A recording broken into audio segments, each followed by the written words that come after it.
So criminals తోటి రాజకీయం Telugu Desam party సమావేశం అంటే వాళ్ళ ఎంపీలతోటి పార్లమెంటరీ పార్టీతో చెప్పారు, చూడండి ఇట్లాంటి వాళ్ళతోటి దౌర్భాగ్యం మనం రాజకీయం చేయాల్సి రావటం. హీ కెన్ గివ్ అప్ కదండి అలాంటి వాళ్ళతో రాజకీయం చేయడం దేనికి సార్? ఇది అంటే చంద్రబాబు నాయుడు గారు లాంటి స్థాయి కలిగిన వ్యక్తి ఆయన కూడా ఇలా మాట్లాడితే నాకు చాలా ఆశ్చర్యకరంగా ఉంది. ఎందుకంటే ఇఫ్ యూ కెన్ రీకలెక్ట్ 14 నుంచి 19 67 స్థానాలతో అపోజిషన్ లీడర్గా ఉన్నాడు ఆయన. తర్వాత 19 నుంచి 24 దాకా 151 స్థానాలతో రూలింగ్లో ఉన్నాడు. అంటే ఆంధ్రప్రదేశ్ రాష్ట్రం ఏర్పడిన దగ్గర నుంచి Chandrababu Naidu garu Telugu Desam party they are only fighting a battle with respective YSRCP, అంటే పొలిటికల్ పార్టీ అపోజిషన్గా. ప్రజల యాక్సెప్టెన్స్ ఈసారి 11 స్థానాలకు పరిమితం చేయొచ్చు 19 నుంచి 24 వచ్చేసరికల్లా.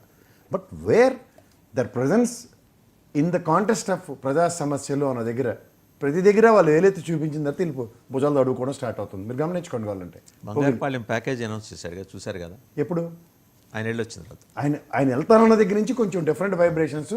ఆయన వెళ్ళిన తర్వాత కుప్పంకి గౌరవ చంద్రబాబు నాయుడు గారు కూడా వెళ్ళి మాట్లాడిన మాటలు, తదనంతర పరిణామంలో క్యాబినెట్ నిర్ణయంతో ₹4 కేజీకి, అవునా కదా?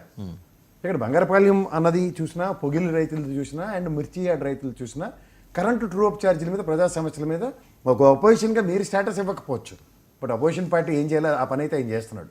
సో మోర్ మీరు ఇంకోటి గమనిస్తే 10 ఏళ్ళ తర్వాత ఒక రాజకీయ పరంపరలో గెలుపు ఓటములు అన్నవి చూసుకుంటే ఇంత 151 స్థానాలు ఉన్న జగన్మోహన్ రెడ్డి గారిని 11కి పరిమితం చేసిన ఉదంతం, అండ్ 14 నుంచి 19లో మీరు 105 స్థానాలతో మీరు ప్రభుత్వ ఏర్పాటు. సో అప్పుడు కూడా మీరు ఎదుర్కొన్నది జగన్మోహన్ రెడ్డినే కదా. ఇవాళ కొత్తగా మీరు పవర్లోకి వచ్చి కూడా ఇంకా జగన్మోహన్ రెడ్డి యొక్క వైబ్రేషన్స్ని, జగన్మోహన్ రెడ్డి యొక్క శక్తిని ఇంకా మీరు ఒక పిరికితనంతోనే మాడతారని చెప్పాలి. అంటే even after successful 1 year also మీరు ఎలిగేషన్స్ ఏవైతే అభియోగాలు విపరీతంగా మోపారో వాటి యొక్క సారాంశంలో ఎక్కడ అరెస్ట్లకి లీడ్ అవ్వకుండా చిన్న కంపారిజన్ సార్. అంటే ఈ కాలానికిను నేను చెప్పే కాలానికి సంబంధం ఉండకపోవచ్చు. కరుణానిధి గారు he has waited for 11 more long years, 11 more. ఎక్కడ ఆయన కన్సిస్టెన్సీ కోల్పోలేదు, ఎక్కడా కూడా ఒక మాట తోల. ఆయన ఏమన్నా ఉంటే సభలో మాట్లాడుకునేవాళ్ళు కానీ బయట ఎక్కడ మాట్లాడాలి. అంటే రాజకీయ వైరుధ్యాలు ఇంతకన్నా ఎక్కువ ఉన్నాయి తమిళనాడులో. డిఎంకే వెయిట్ చేసి మళ్ళీ has captured the power. That's what I'm saying. ఇప్పుడు మీకు ఇంకోటికి వస్తే తమిళనాడు హార్బర్ తప్ప ఇంకేం వెళ్ళే డిఎంకే పార్టీ. సబ్సిక్వెంట్ డెవలప్మెంట్స్లో ఆయన arrest to the way it has been హ్యూమిలేషనే కదా. కరుణానిధి లాంటి స్థాయి వెళ్ళిన వ్యక్తిని తీసిరీశారు లోపల జైల్లో. But even after political vengeance అంట తదనంతర ఎలక్షన్లో వాళ్ళు గెలిచే మాడారు తప్ప ఎంత దీనిగా ఎంత అంటే వాళ్ళు చేసిన అరాచకం ఏదైనా సభలో చేశారు, సభ బయట చేయలేదు కాదు. డిఎంకే చేసినా, ఏఐడిఎంకే చేసినా కూడా సభ లోపలే చేశారు. ద ఫోర్ వాల్స్ లోపలే చేశారు. And their administration towards the public ఎక్కడ వేగ అవ్వలేదు, డీవియేట్ అవ్వలేదు. బట్ ఇక్కడ వచ్చారు ఏంటో నాకు అర్థం కావట్లేదు. అంటే ఎంపీలతో సమావేశంలో జగన్మోహన్ రెడ్డి ప్రస్తావన ఎందుకు వస్తుంది ఆశ్చర్యంగా ఉంది. ఎందుకంటే అది బాగా అంటే వాళ్ళకి ఏంటంటే సార్ ఆబ్వియస్ అని ప్రిపేర్ అయినట్టు ప్రతి దగ్గర the frustration and vengeance politics రెండిట్లోనూ జగన్మోహన్ రెడ్డి గారిని ఒక టాల్ పర్సనాలిటీ. నేను మళ్ళీ ప్రజలకు అర్థమో చెప్పాలంటే సార్, ఇప్పుడు బాహుబలి సినిమా చూసి ఉంటారు ప్రజలు చాలామంది. అందులో రానా చూడండి, టు ప్రూవ్ హిమ్సెల్ఫ్ నేను ఒక పెద్ద జేగెంట్ పర్సనాలిటీ కింద ఒక స్టాట్యూ పెట్టడానికి ప్రయత్నిస్తాడు. ఒక చిన్న మాట అంటే బాహుబలి రిప్లికాలు అటువంటి చూడగానే బాహుబలి అన్న మాటకు వచ్చిన వైబ్రేషన్స్ ఇవాళ జగన్మోహన్ రెడ్డి అనే మాట పెడితే అన్ని వైబ్రేషన్స్ వచ్చేస్తున్నాయి. మీరు ఇది గమనించారా? అంటే 40 సంవత్సరాల పైచిరికి మీరు చెప్పిన చంద్రబాబు నాయుడు గారి యొక్క legacy towards politics and what is mark ఈ మేడ్ అండ్ ఈ క్రియేటెడ్, ఆ మార్క్తో ఇవాళ ముందుకు వెళ్ళలేకపోతున్నారు. అది గమనిస్తున్నారు మీరు? ఇంకోటి అంటే ఇక్కడ మీరు ఒక్కసారి నాకు సెంటెన్స్ ఇవ్వండి. ఎందుకంటే a mark of Jaganmohan Reddy towards administration, they are failing to prove administration wrong అని. ఎందుకంటే the way it's got functioned the 5 years 10 years ఫంక్షనింగ్లో డీవియేషన్ కనబట్లే. మీరు ఇవాళ మీరు ఒక సర్ప్రైజింగ్ ఎలిమెంట్ చూస్తే రెవెన్యూ డిఫిసిట్స్ గురించి కాగ్ రిపోర్ట్ ఇచ్చింది సార్. మీరు అది చూసే ఉంటారు. అసలు ప్రజలకు కూడా అర్థం అవ్వాలి అది. అంటే సామాన్యుడి యొక్క స్థితిని ప్రభావితం చేసే అంశాలు ఏవైతే ఉన్నాయో ఇవి ఎంత దయనీయంగా ఉన్నాయి అన్న దాని మీద ఇప్పుడు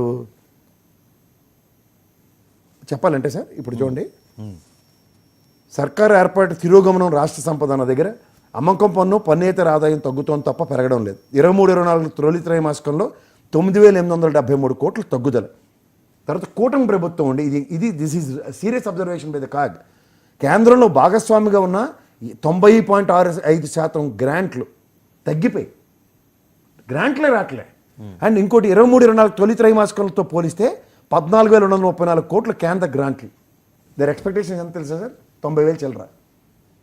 అండ్ 23-24 తొలి త్రైమాసికంలో పోలిస్తే సామాజిక రంగ వ్యయం 7,485 కోట్లు. ఈ ఆర్థిక ఏడాది తొలి మాసిక బడ్జెట్ గణాంకాలు కాగు వెల్లడి చేసింది. ఇంత గౌరవం సార్. కంపారిటివ్గా మీరు 23-24 ఏప్రిల్కి రెవెన్యూ రాబడులు చూస్తే 46,112 కోట్లు, 25-26 ఏప్రిల్కి చూసుకోగలిగితే 36,239 కోట్లు అంచనాలు పడుతున్నాయి. అమ్మకం పన్ను ఆదాయం 4,733 కోట్లు అయితే 4,464 కోట్లు. అంటే ఇది 23-24 ఏప్రిల్తో కంపేర్ చేస్తే ఏప్రిల్ దాటిపోయి ఇప్పుడు పన్నేతర ఆదాయం 1,380 కోట్లు వచ్చింది. ఇది 23-24 ఏప్రిల్కి. ఇప్పుడు సర్ప్రైజింగ్లీ 12,269 క్రోర్స్. అండ్ కేంద్ర గ్రాంట్లు నేను ఇందాక చెప్పాను కదా, 15,699 కోట్లు అప్పుడు వస్తే ఇప్పుడు 1,465 కోట్లు మాత్రమే. దాదాపు 13,000 crores డెఫిసిట్ ఉంది. అంటే తర్వాత సామాజిక రంగ వ్యయం ఏమైందంటే 48,976 కోట్లు. ఇది 23-24 ఏప్రిల్కి. ఇదేమో 41,491 కోట్లు. మనం చూపిద్దాం మిగిలిన అంశాలు మాట్లాడుకునే లోపల. అండ్ ఇంకోటి ఇందాక మనం ప్రస్తావన చేసుకుంటున్నాం, కరుణానిధి అంటే రాజకీయంగానే ఆయన శత్రువుల్ని రాజకీయ ప్రత్యర్థులుగానే చూశారు కానీ శత్రువులుగా చూడాలి. అవును. మీకు గుర్తుంటే ఒకసారి ఆయన గురించి ప్రస్తావన, జయలలిత గారి డిమైజ్ తర్వాత ఇప్పుడు నేను ఎవరితో పోరాడాలన్నాడు ఆయన. గుర్తుందా మీకు? ఇప్పుడు ఎప్పుడైనా సరే అంటే రాజకీయ ప్రత్యర్థిని సమానంగా గౌరవంగా చూశారు ఆయన, ప్రత్యర్థిగానే చూశారు, శత్రువుగా చూడాల కరుణానిధి. మ్యాగ్నానిమిటీ ఆఫ్ లీడర్ అది. ఇప్పుడు మనం అదే సార్ ప్రజాస్వామ్యానికి రాజరిక వ్యవస్థకి ఉన్న తేడా. ప్రత్యర్థిని వాడిని ఎలాగైనా నిరోధించాలి, వాడిని అంతం చేయాలన్న దాంతోనే రాజరిక కాంక్ష ఉంటుంది, పదవీ వ్యామోహం. కానీ ప్రజాస్వామ్యంలో ఢీ కొట్టి నీకన్నా నేను అత్యున్నత పాలన ఇచ్చి చూపించాలన్న కాన్సెప్ట్లో డ్రైవ్ అవుతుంది. This is the beauty of democracy. మనం శివరాజ్ సింగ్ కమల్నాథ్ని చూసాం. శివరాజ్ సింగ్ చౌహాన్ ప్రమాణ స్వీకారం కమల్నాథ్ వచ్చారు ఆయన. అండ్ అలాగే ఒరిస్సా కొత్త ముఖ్యమంత్రి ప్రమాణ స్వీకారానికి నవీన్ పట్నాయక్ వెళ్ళారు. వెళ్ళి ఆయన పక్కనే కూర్చొని సరదాగా మాట్లాడొచ్చారు. ఆ డెకరమే పోయింది సార్. అంటే వ్యక్తిగత వ్యంగ్యంటాలు విత్ ప్రొవకేషన్స్తో వస్తున్నాయి. దీనివల్ల ఏమవుతున్నాయంటే రాజకీయ ప్రత్యర్థుల్ని రాజకీయ కథన రంగంలో చూసుకోకుండా వ్యక్తిగత వ్యంగ్యంటస్తో ప్రూవ్ చేసుకుందాం అనే కాన్సెప్ట్ డ్రైవ్ అవుతుంది. ప్రతిదీ టిట్ ఫర్ టాట్ పాలిటిక్స్ అంటే కొన్ని సందర్భాల్లో కుదరవు కదా.